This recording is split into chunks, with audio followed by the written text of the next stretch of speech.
Fake news is not just a problem for citizens in the U.S. Misinformation on social media has been blamed for fueling violence in conflict zones all over the world.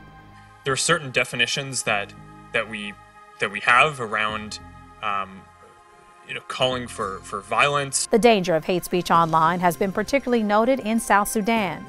There, observers believe it has contributed to the ongoing civil war. Now, an NGO called Defy Hate has begun training South Sudanese youth to recognize and combat online hate speech, both in the capital city of Juba and also in Uganda, where many South Sudanese have been forced to flee. They've started a campaign called Think Before You Click, which involves IT training sessions that focus on how to identify hate speech in social media, as well as countering hate speech online. Peace News spoke with organizers and participants in Uganda about the issue and what can be done about it. These things of inciting violence on social media, it's real. And it has happened in several occasions in South Sudan. This is a campaign aimed at raising awareness on the misuse of social media. We can use it for good instead of using it for bad. We learn to verify the information before we pass it on. I think generally we are not trying to use the social media constructively for good purposes. So this training is very, very important. If such trainings are done on a regular basis, we can be able to combat and be able to change the mindset. The training looked at issues such as prejudice awareness, identifying reliable sources, online peace building, and constructive ways to deal with hate speech. There's a critical line, however, between freedom of expression and hate speech.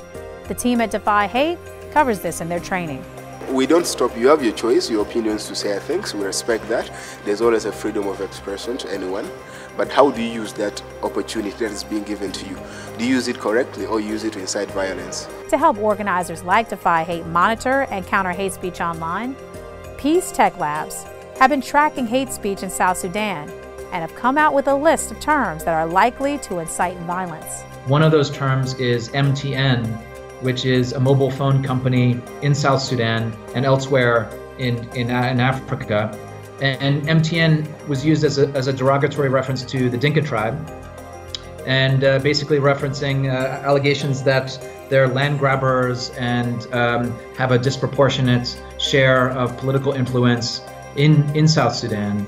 That's what we want to build on with our work going forward, is how do we identify the language involved and understand the connection between online and offline, and then how can we create a mechanism for early response.